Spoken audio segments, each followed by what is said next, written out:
نحمدہ ونصلی علی رسولہ الکریم اما بعد فاعوذ باللہ من الشیطان الرجیم بسم اللہ الرحمن الرحیم رب اشرح لی صدری ویسر لی امری واحلل عقدۃ من لسانی ویفقہوا قولی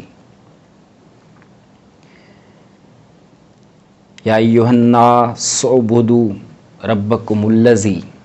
خلقکم والذین من قبلکم لعلکم تتقون صدق اللہ و مولانا العظیم و صدق رسولہ النبی الکریم۔ اے لوگو، اپنے پروردگار کی عبادت کرو جس نے تمہیں اور تم سے پہلے لوگوں کو پیدا کیا تاکہ تم بچ سکو۔ آج الحمدللہ سورۃ البقرہ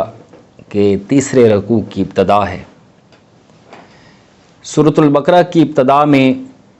مومنین کا بیان ہے، پھر کفار، پھر اس کے بعد بہت جامع اور مفصل بیان منافقین کا ہے۔ اس کے بعد تیسرے رکوع کی آیت نمبر 21 کی ابتدا ان الفاظ سے ہوئی کہ یا ایھا الناس، اے لوگو۔ یہاں اب کوئی تخصیص نہیں مومنین کی، کفار کی، منافقین کی، بلکہ فرمایا گیا اے لوگو، اے بنی نوع انسان، اے ابن آدم۔ عمومی طور پہ عمومی انداز سے تمام انسانوں کو مخاطب کیا گیا اور حکم دیا گیا یا ایھا الناس اعبدوا، اے لوگو عبادت کرو۔ کس کی؟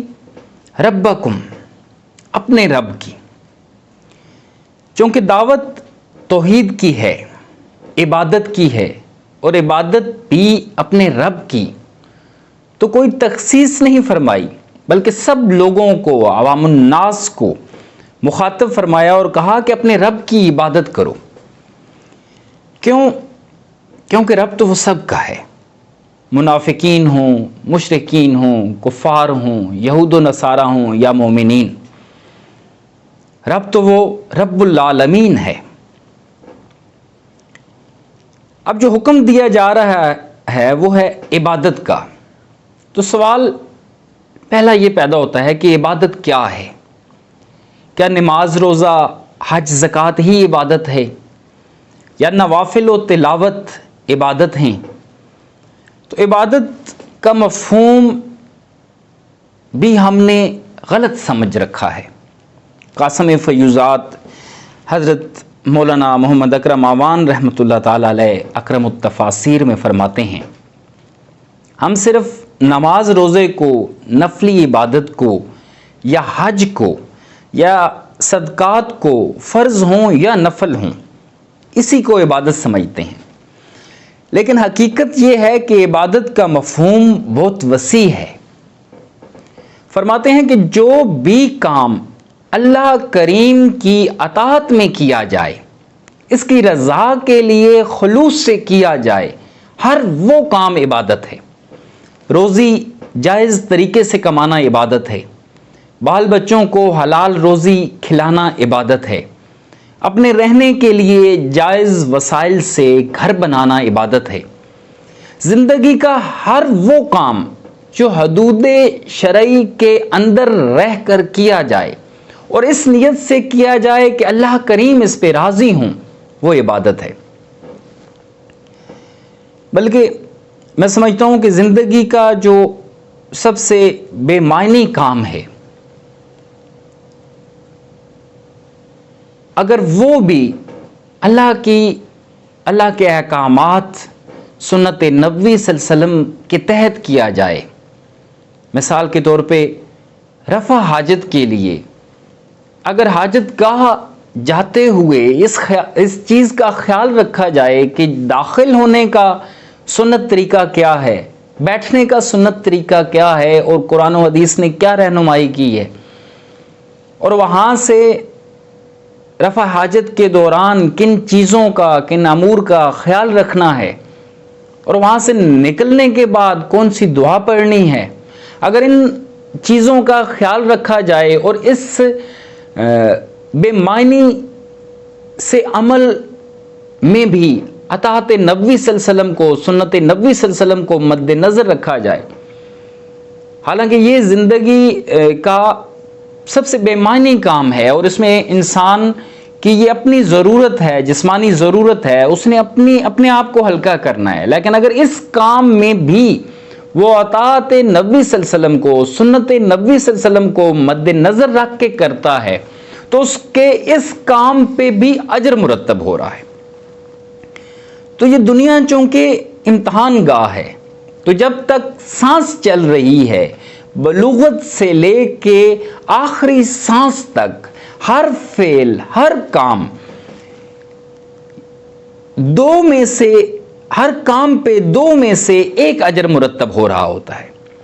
اگر تو کوئی کام اطاعت الہی اور سنت نبوی صلی اللہ علیہ وسلم کے تحت کیا جا رہا ہے تو اس پہ اجر خیر مرتب ہو رہا ہوتا ہے، اور اگر اطاعت الہی سے روگردانی کر کے سنت خیر الانام صلی اللہ علیہ وآلہ وسلم کو پس پشت ڈال کر کوئی معاملہ کیا جائے تو اس پہ اجر بھی ایسے ہی مرتب ہوگا۔ اور پھر یہ نہیں کہ اجر آخرت میں ملے گا، بلکہ دنیا و آخرت دونوں میں ملے گا۔ حدیث میں ارشاد فرمایا گیا ہے کہ مومن کی مزدور کی مزدوری اس کا پسینہ خشک ہونے سے پہلے اس کو ادا کرو۔ تو جب انسان کو یہ حکم دیا جا رہا ہے کہ مزدور کی مزدوری اس کا پسینہ خشک ہونے سے پہلے اس کو ادا کر دینی چاہیے، تو یہ کیسے ہو سکتا ہے کہ انسان اللہ کے احکامات پہ، اللہ اور اس کے رسول صلی اللہ علیہ وسلم کے بتائے گئے طریقوں کے مطابق چل رہا ہے اور اس کا معاملہ، اس کا اجر، اس کی مزدوری اللہ تعالیٰ ادھار رکھے، تو اس کا جو فوری طور پہ سب سے پہلا اجر اس کو دیا جاتا ہے وہ اسی دنیا میں اس کو نصیب ہو جاتا ہے، اور دوہرا اجر ملتا ہے کہ پہلا اجر جو فوری طور پہ اسے دنیا میں نصیب ہو گیا، اور دوسرا اجر جو اسے آخرت میں انعامات کی صورت میں، جنت کی صورت میں نصیب ہوگا۔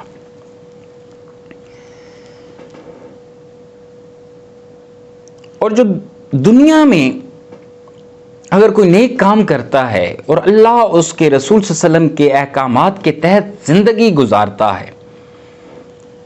تو اس کی دنیا بھی حسین ہوتی ہے، قلبی اور ذہنی سکون بھی اس کو میسر آتا ہے، لوگوں کی نظروں میں بھی وہ معزز ٹھہرتا ہے،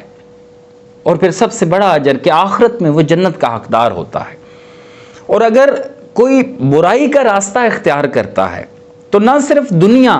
دنیا میں نقصان اٹھاتا ہے بلکہ آخرت میں بھی اس کا ٹھکانہ جہنم ہوگا۔ بلکہ حضرت رحمۃ اللہ علیہ فرمایا کرتے تھے کہ بنسبت نیکی کے برائی کرنا انتہائی مشکل ہے، نیکی انتہائی آسان ہے، اور اسلام جس کو دین فطرت کہا جاتا ہے، تو جب انسان فطرت پہ چلتا ہے، جب نیکی کے اور خیر کے معاملہ کر رہا ہوتا ہے، اللہ اور اس کے رسول کے احکامات کے تحت چل رہا ہوتا ہے، تو وہ بنسبت اس کے جو نافرمانی ہے، جو اللہ اور اس کے رسول کے احکامات کے تحت ہے نہیں ہے، اس کی نسبت نیکی انتہائی آسان ہے۔ اور اس کی سب سے بڑی مثال آپ لے لیں کہ ایک بندہ شرعی طور پہ جائز اور حلال طریقے سے رشتہ ازدواج میں منسلک ہوتا ہے تو اس کو دنیا میں ہر لحاظ سے عزت بھی ملتی ہے، اس کے لیے وہ سکون کا سبب بھی ہوتا ہے، اور اگر وہی عمل وہ ناجائز ذریعے سے اختیار کرتا ہے، ناجائز ذرائع اختیار کرتا ہے، زنا کا مرتکب ہوتا ہے، تو نہ صرف وہ دنیا میں لوگوں کی نظروں میں برا تصور کیا جا رہا ہے بلکہ اس کا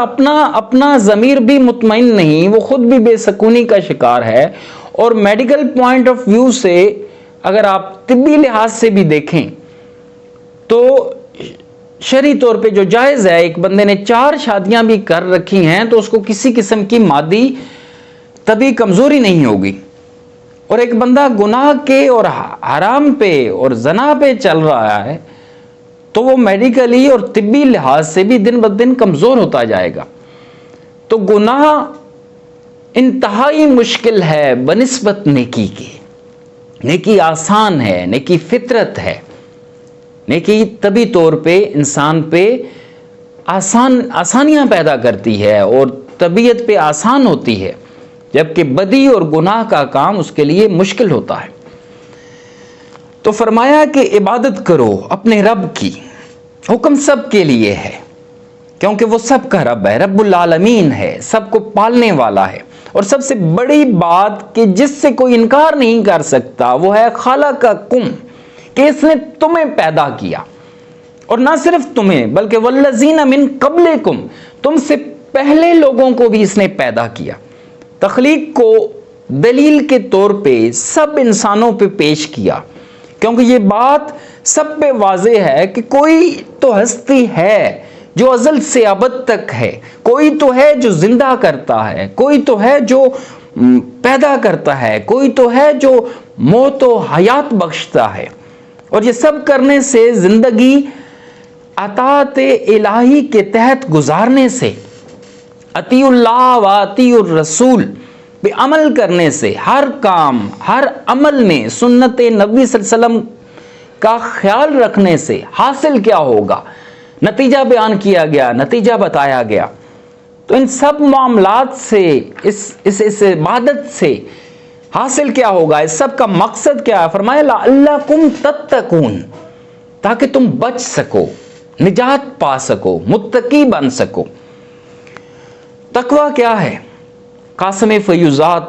حضرت مولانا محمد اکرم عوان رحمۃ اللہ تعالی علیہ اکرم التفاسیر میں فرماتے ہیں کہ تقوی ایک ایسا رشتہ ہے کہ بندے کا اللہ کریم سے ایسا تعلق پیدا ہو جائے کہ اس کے دل میں یہ احساس پیدا ہو کہ میرا پروردگار، میرا رب بار الہ ہر آن ہر وقت میرے ساتھ ہے، میری ہر حرکت کو دیکھتا ہے، میری ہر بات کو سنتا ہے اور ہر لمحے میری دستگیری فرماتا ہے، ہر دکھ میں میری مدد فرماتا ہے، ہر سکھ میں مجھے وہی عطا کرتا ہے. اور اسی کی نافرمانی سے، اس کی ناراضگی سے وہ ڈرنے لگے. یعنی خالق اور مخلوق کا جو رشتہ ہے، اللہ اور بندے کا جو تعلق ہے، وہ بن جائے. اللہ پاک ہمیں یہ تعلق بنانے کی، یہ تعلق استوار کرنے کی، اس تعلق کو مضبوط کرنے کی توفیق و ہمت عطا فرمائے. اللہ تعالی ہمیں صراط مستقیم سمجھنے، اس پہ عمل کرنے اور تا دم آخر صراط مستقیم پہ قائم رہنے کی توفیق و ہمت عطا فرمائے. آمین یا رب العالمین.